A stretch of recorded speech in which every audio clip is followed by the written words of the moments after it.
interviews with EuRA members and colleagues across the world.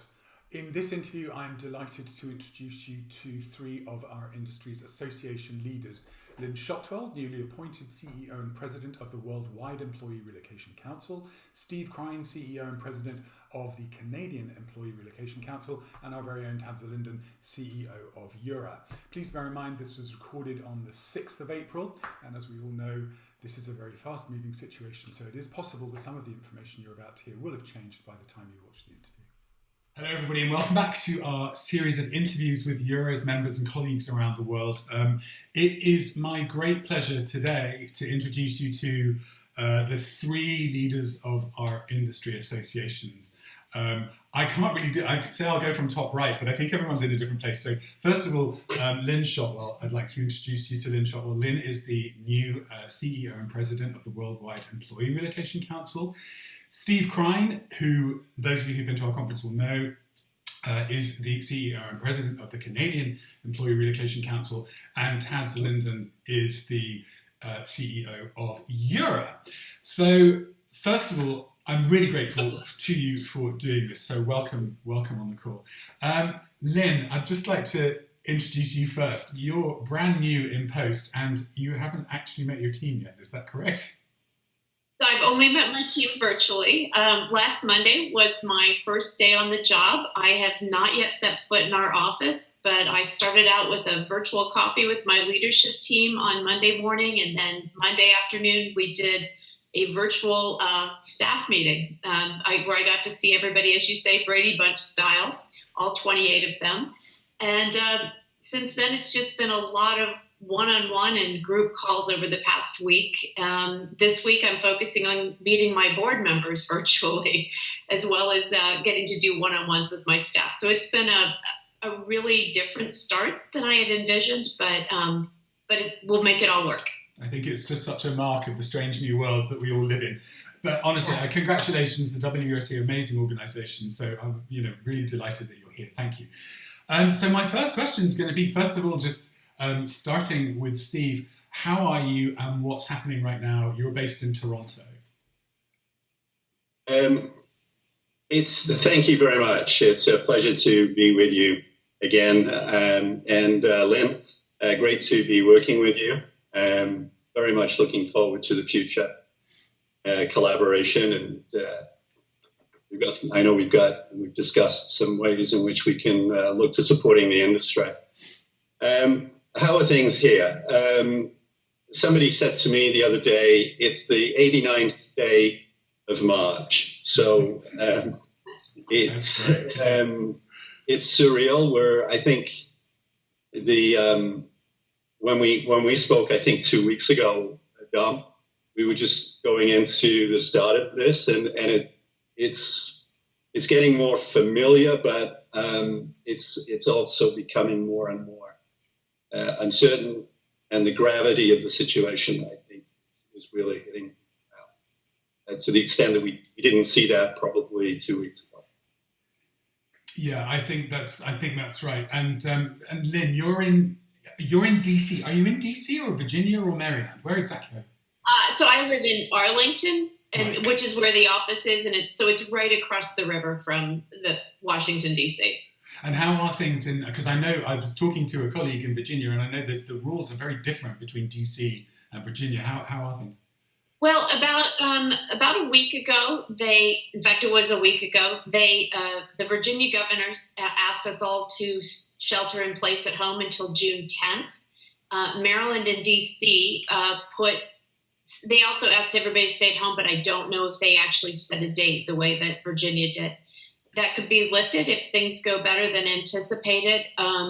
So we're all doing our part to stay home as much as possible and just keep everything moving. But I imagine, just like in the rest of the world, it's very sad what's happening. So, restaurants are shut down, stores are shut down, and there are many people that are hurting. So I know as we focus on trying to keep our members going, moving things forward, we're also just mindful of everybody around us who's having a very difficult time. Yeah, I mean, it is. It's just extraordinary how things are, progressing from country to country. And Tad, can you briefly tell us what's happening in the UK right now? Well, as of yesterday, they were talking about not allowing us to even go out for a walk because people keep taking no notice of what they're being told. I believe there were some 3,000 people sitting around in Richmond Park on Saturday, which didn't please the authorities at all. Having said that, I think the majority of people are doing what they're supposed to do and buckling down. We went shopping on Saturday. We drove to the store. The ordered food was parked behind the car. We put the bags into the car and drove away without really interacting with anybody. They seem to have got that down to a T round here. I noticed today I had to go to the office to get some stuff. I drove past a small post office in a village just up the road, and people were standing 2 meters apart, going in one by one to the post office and shop. So I think people in the UK certainly are behaving, and if we go to the wider Europe, I think in a lot of cases everybody is doing what they're supposed to be doing. We heard today from a member in Italy that the Italian authorities have just agreed to pay 2.5 months' salary for employees. That's today, and they've been in this for weeks. Other things happening. Sadly, Boris Johnson is Prime Minister, the UK Prime Minister, is on a ventilator currently in a hospital. He had been ill for, I think, about 10 days. But things have obviously turned a bit serious for him. And I suppose the bright light that was yesterday evening was the Queen giving us a chat and thanking everybody. And it was really nice and very, very moving. And absolutely amazing that a woman her age can sit in front of a camera and deliver a really good message. So I think we're okay, but we hope that we will not be prevented from going for walks. I think are your businesses closed there in the UK? I would say that the majority of businesses are closed or working from home, but there just still seems to be people working. For example, the business centre where we have our office, the receptionist is still there, but she sort of sits in splendid isolation behind glass. So she's effectively on her own. And there are about 25 businesses in the business centre. I think there are 3 that are actually going, and they're all people who work by themselves anyway. On Friday here, it varies by province as well, but I think the standard pretty well across the country now is that all non-essential businesses have been closed, and that includes construction. So all of the construction sites closed. I believe that some construction sites are still working here. Yeah, they are here as well. In fact, my daughter works for a construction firm, and they're building a hospital, and so they're still going. Right. Yeah, they have exempted those kinds of projects here that are supporting medical centres, hospitals, etc. But all other non-essential, unless it's a residential that is already in progress, they've closed all of those businesses, all of the stores, all of the hardware stores, everything. The only thing that's open now are the grocery stores and the pharmacies. That's it. And Lynn, I was just going to ask you, because again, Steve, you mentioned there that the provinces are taking slightly different approaches, presumably because of autonomous government within. What's the situation from state to state? Is it completely different from state to state? No, it's the same. So different. A few states that still. Where I understand things are pretty much business as usual. They have not asked people to stay at home. But even within those states, you may have different counties or other jurisdictions doing their own thing. So it's kind of a mishmash here. And I think in some ways that's good because it does allow response to local conditions. But on the other hand, I think there is some concern that some jurisdictions are not taking this as seriously as they could, and that the curve will not flatten out as quickly as we all hope. And that, I guess, is key, and that's exactly what I was just talking to Luca in Rome, and he was saying that this is, the response in Italy has been so hard that now they are starting to see that curve flatten, which is, fingers crossed, a huge relief for all of them. Can I ask, I'm going to talk to Lynn and Steve particularly just now, because you very firmly represent the corporate communities within the mobility industry.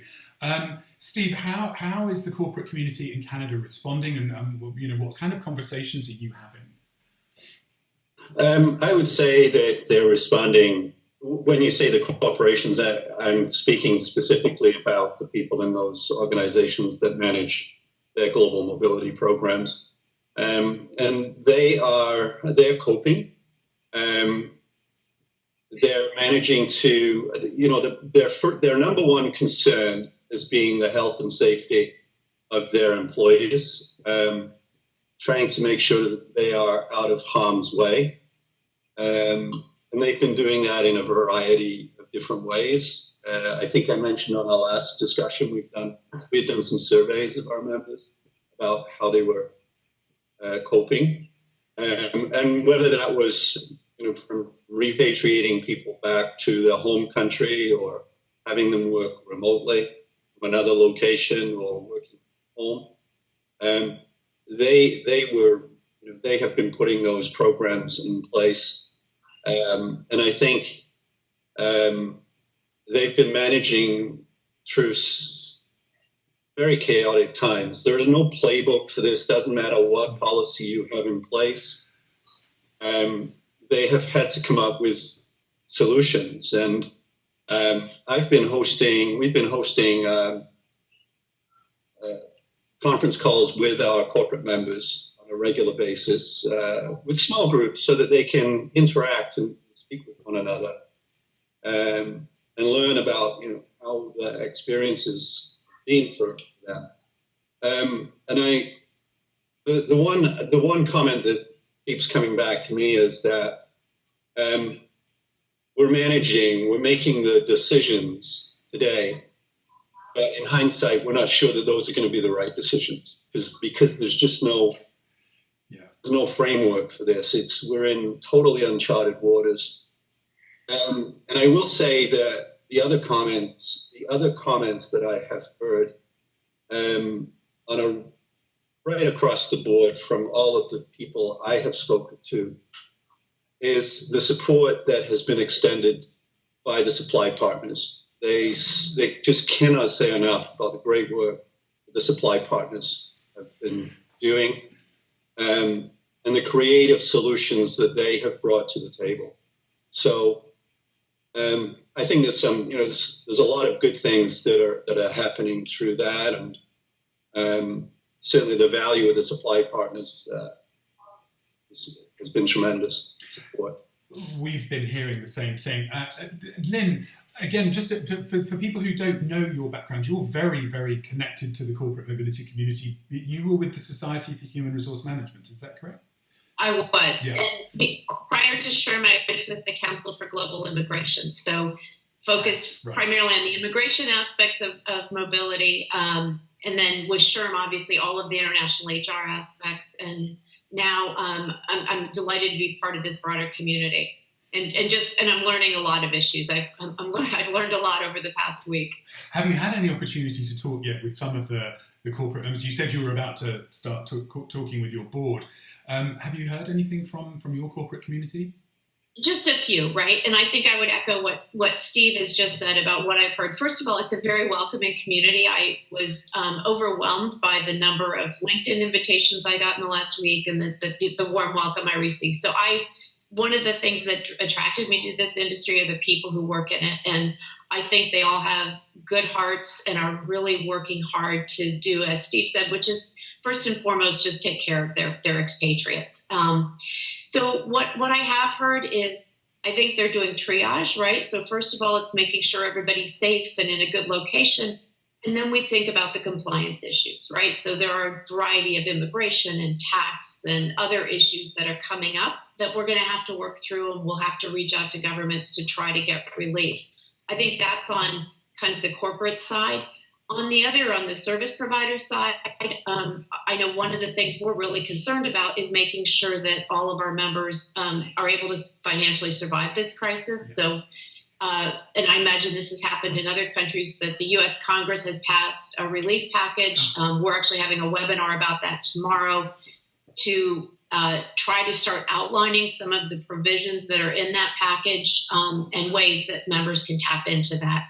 And certainly there'll be more relief packages coming down the road, and we'll do our best to make sure that any concerns that are specific to the mobility community are addressed. But at this point, I think the relief has been passed, but it's kind of chaos in terms of who can access it and how you even get this assistance.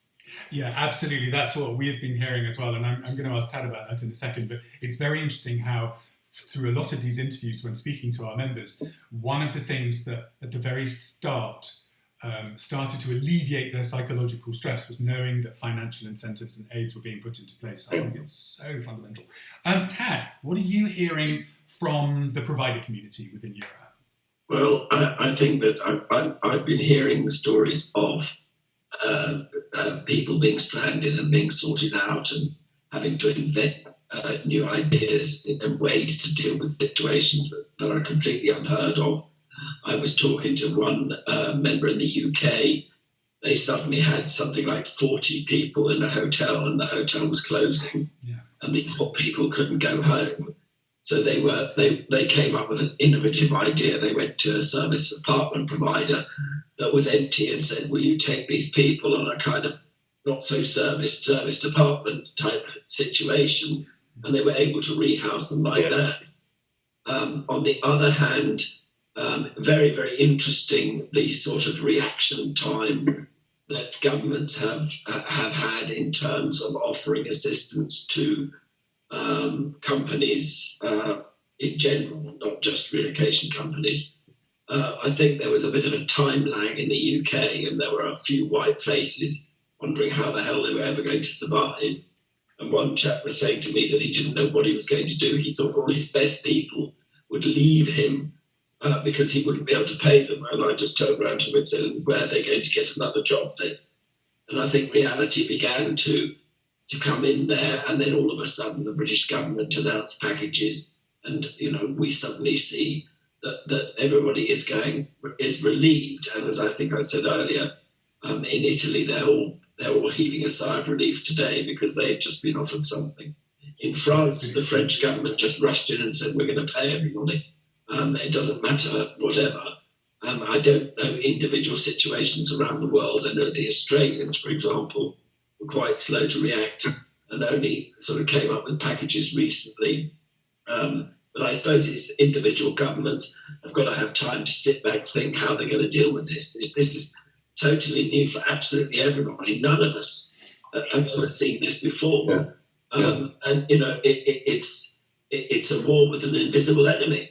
And we can't do anything. We can't tell whether we've had it or not had it or whatever.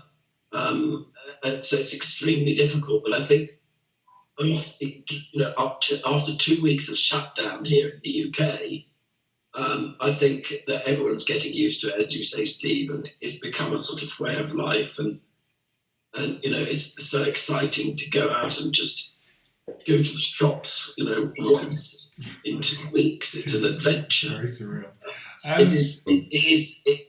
It's extraordinary.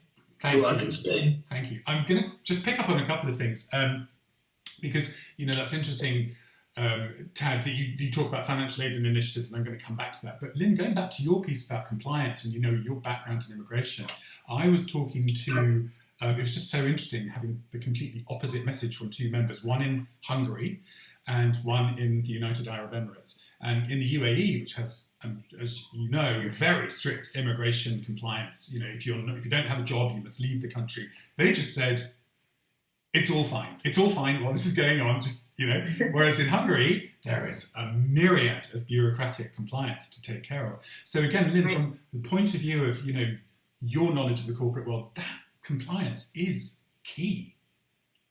It is key, and I think part of it, I think most governments are actually doing a really great job of trying to be accommodating and understand this situation. But that's not always the case, right? And I have heard stories of countries like China where if somebody violates, they can be out right away, right? So I think we have to think both kind of what's the short-term compliance? What do you need to do to make sure somebody, again, is safe and secure in a good location? And, there have been stories circulating as well about people caught in airports for days on end because they can't get into a country. So I think some of that hopefully is sorting itself out, but the longer-term issues about are you maintaining your status? Are you establishing a permanent residence, or have you abandoned that by going back home but continuing to work remotely in the host country? So I think there are a lot of things like that are going to take a great deal of time to sort out, but we can start identifying those issues now and bringing them to the attentions of the government. Yeah, I mean, that's key, isn't it? And again, that's one of the reasons why, our industry is, even now when work has dropped so much, is still very key. So I'm just going to ask you, if you don't mind, Lynn, I'm so pleased to hear what you just said about the financial initiatives that are being put in place in the United States, because I spoke with Rob Burns, one of our members in Chicago last week, and his concerns were very real and frightening. I'm going to have to lay people off. Has this started to allay people's fears a bit? I think it's too early for that, right? Okay. I think there are financial packages that have been passed. I think we're just now starting to figure out how will you tap into it. And certainly, again, the government's doing a tremendous job of trying to get these out quickly and access. But from anecdotally, what I've heard is people will be on the phone for hours. And it's hard to get the information they need. And I think in some cases, the information is just not there yet because it's too new. So again, we're having a webinar tomorrow. I hope to learn from some of the real experts who've been tracking this more closely than I am, and hope to figure out how do you help members tap into it. Even within our complicated package that was passed, there are certain provisions that if you take advantage of provision A, you can't take advantage of provision B. So it's not simple. And some of this may be cleared up down the road, but it's, I have to say, if you're a small business owner who's never dealt with the Small Business Administration or taken out bank loans, it's complicated. Absolutely, that's so true, and that's what we're hearing from our members as well. Steve, what's the situation in Canada with financial assistance? Well, they've just in the last week or so, and not unlike other countries, as you pointed out in the conversation, they're trying to catch up. I think when I said at the beginning the gravity of the situation, it's really now starting to take a hold. And you just look at beyond restaurants. You look at. I went by a center yesterday, and all of the cement trucks, they're parked and they're off the road. And then you start going down the line, right? In terms of, how's that impacting their families and what's happening? So, as more businesses have been closed, I think the government has been trying to adjust their programs. They initially came out with a 10% wage subsidy for employers, and it was capped at a certain amount, $1,400 per employee. But then last week, they announced a new program that if sales declined by 30%, you could get a wage subsidy of up to 75% of the wages, which is a considerable, it's a considerable amount of money, up to $860 per week. But again, the details on that are still evolving. There'll also be probably some incentives from the provincial governments as well, adjusting subsidies for wages. They have just announced they just announced a new emergency relief benefit for employees that have lost their jobs. And that gives them $500 a week for, I think it's 16 weeks. So, the governments are doing what they can. I would echo what Lynn said too, is that I know here our Prime Minister is on the television every day at 11 o'clock. I don't think he's missed a day. Our public health officer for Canada and the provinces, premiers are on the television all of the time. If you look for good things that have come out of this crisis, is that certainly in the Canadian context, at least, our leaders are working very well together. They've developed this Team Canada, they call it, and so there's a lot of collaboration. There's a lot of cooperation, but I know the Federation of Independent Business, the small business group here, they said that release I think this morning, it's good, but it's we should have been doing this earlier, because a lot of those businesses have made decisions. Several weeks ago, but it's a difficult time. I think the governments all around are trying to. Yeah, thanks, Steve. Apologies for the call dropping in. As we all know, the internet's under tremendous pressure because all our children are working from home. Steve, that's very interesting. And, thank you for that. Tad, can you outline, I know Europe is a big place, and obviously we're talking about our members also in Asia and South America. What's been the general consensus? Let's leave it at Europe for the time being, in terms of financial aid.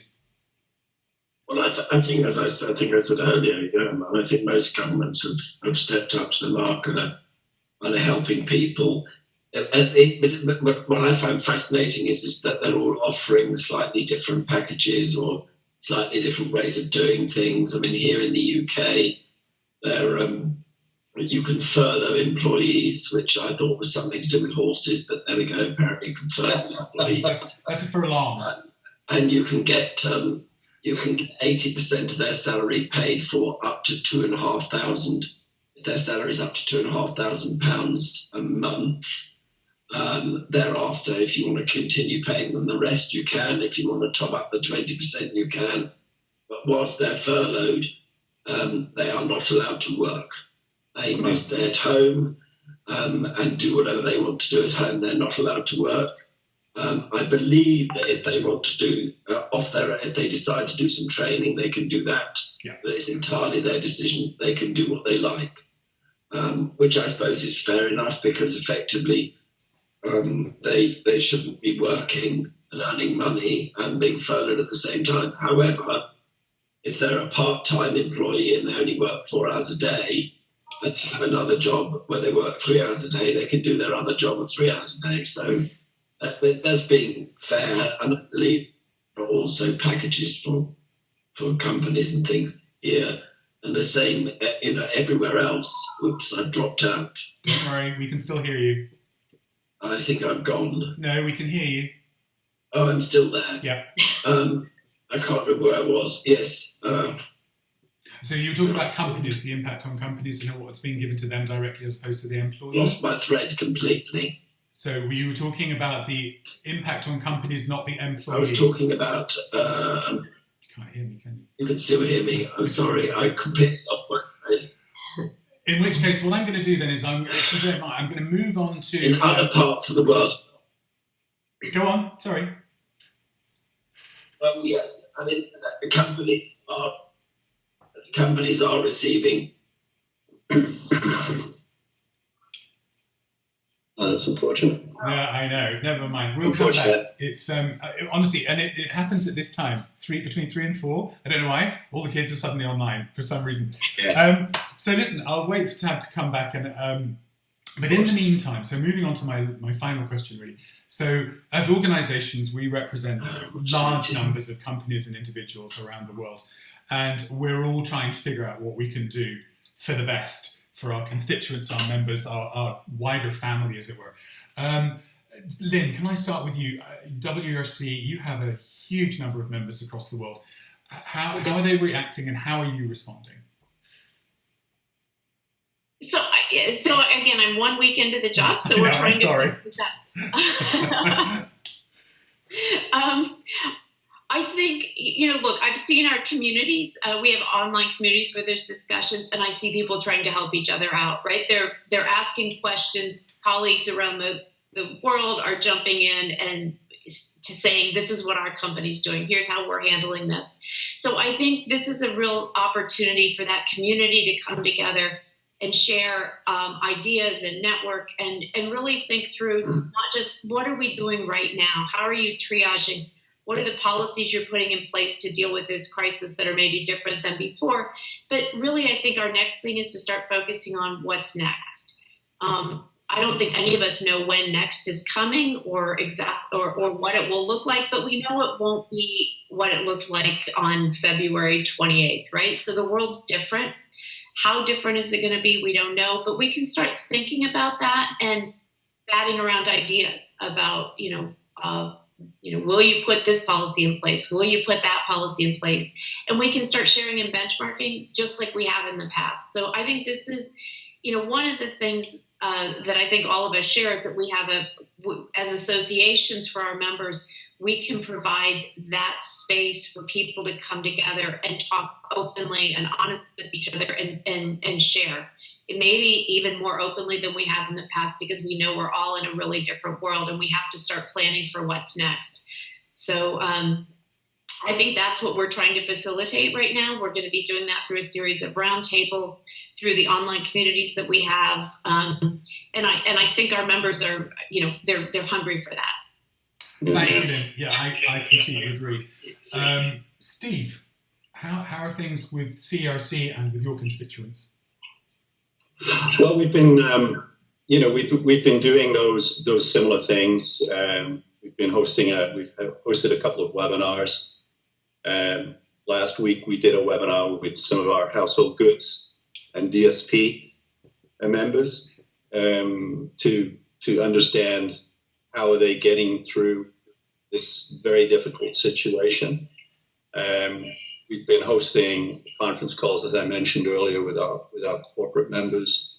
They're still in I got a note this morning from somebody. She said, we're still in response mode. Yeah. And I think that's probably a very typical statement across the industry. Still trying to figure out some of these issues. And within that response mode, I know Lynn spoke about the compliance issues.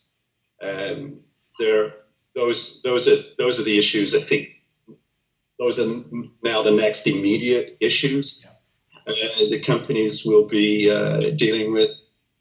I would agree that I would also agree with Lynn's comment that people recognize that we're all in this together. Is it a reset of that cooperation and by that I mean to an even stronger level of cooperation within the industry? Because I do feel that there is such a level of partnership that goes on in this industry. I don't know. Is it going to be better? Is there going to be less movement of people? Is there going to be a huge, because we put the brakes on it, and then all of a sudden, when things get back to whatever that normal is, or is this a complete reset for the way business is done? Companies say, "Hey, you know what? We managed through this." And I think within that, our industry will continue to adapt to those new realities and find new opportunities there and new solutions. I think we all hope that it comes back to a level that we feel comfortable with, but I think this going through this has taught us a humbling experience. To really think about how we do things. Thank you both. I think you're right on so many levels, and there is a great humility about the situation that we find ourselves in. And I mean, certainly from the I'll have to speak to Tad because he's obviously not been able to stay on the call. From our point of view at EuRA, I think the real key in these first weeks has been keeping that communication open with the members. There's a lot of people out there. We're fortunate enough to work with these providers who are so dedicated to what they're doing. I've heard the same story from everybody. The minute this happened, the teams were in place, phoning every assignee, speaking with every person, finding out what their situation was, trying to reassure them that they're still there to help. So from that point of view, that human person-to-person connection that's so key to our industry, I think that's going to be more valuable in the future. Mm-hmm. I think it's going to actually have more value on an individual and on a corporate level.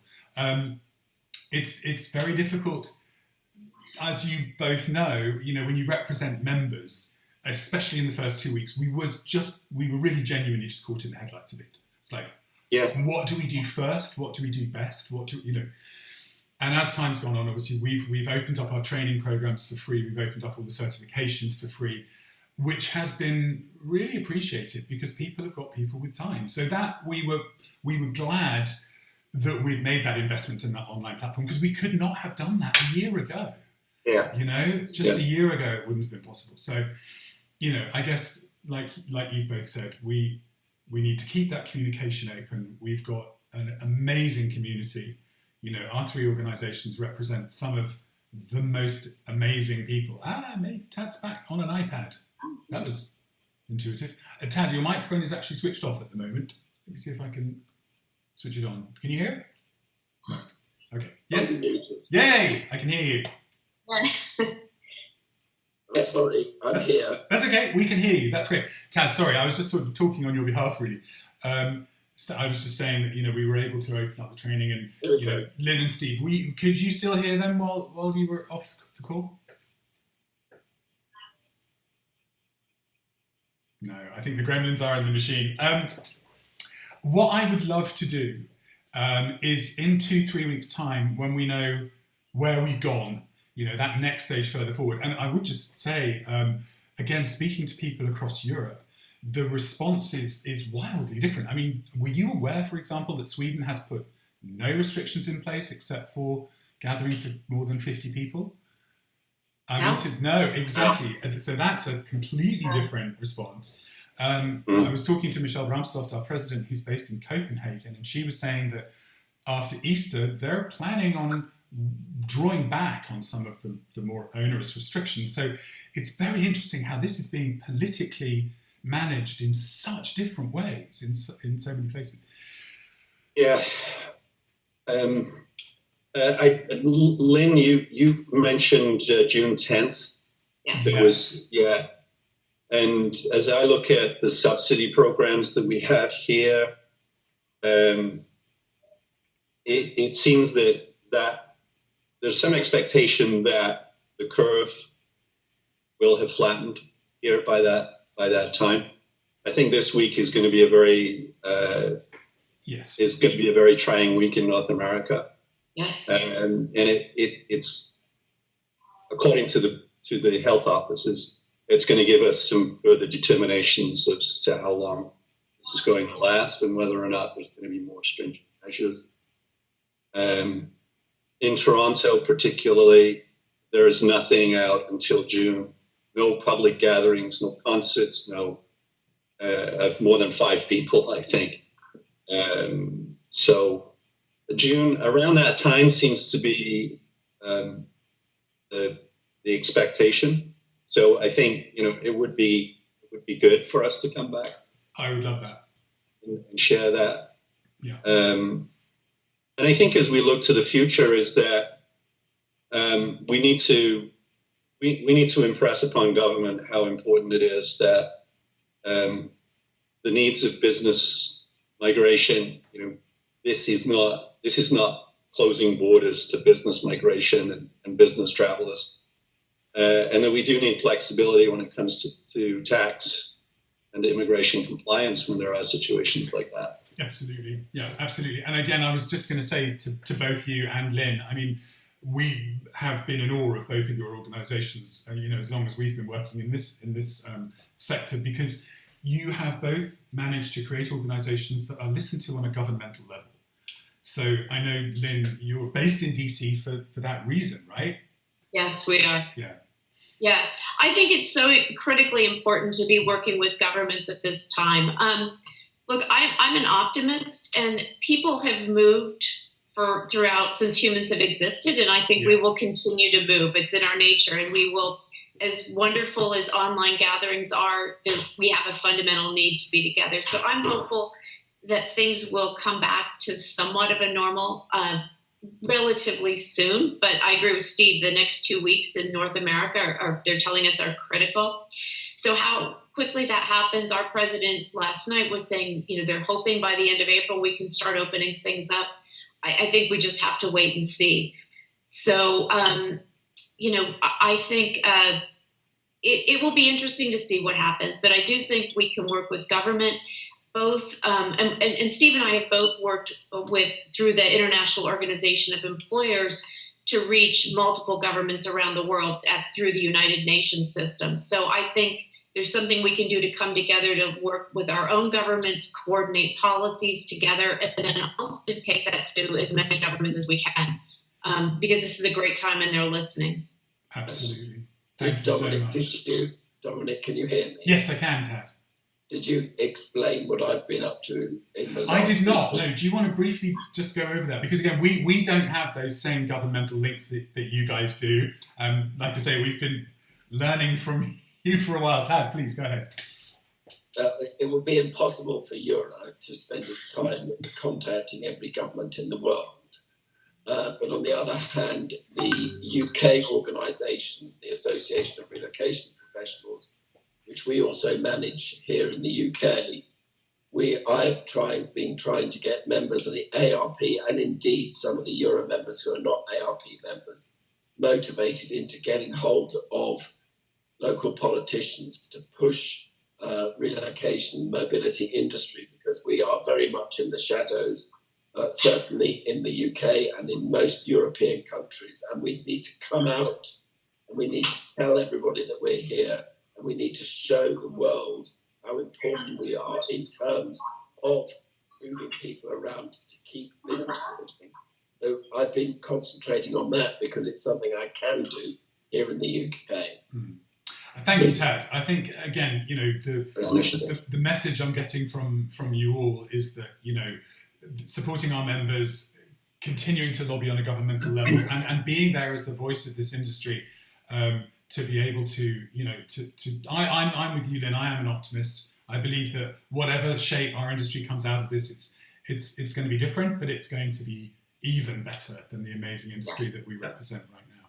It's going to be stronger. Tad, Steve, Lynn, I really can't thank you enough for your time. I'd love to do this again in a few weeks and figure out where we are then. But in the meantime, stay safe and stay well. And my profound thanks for your time today.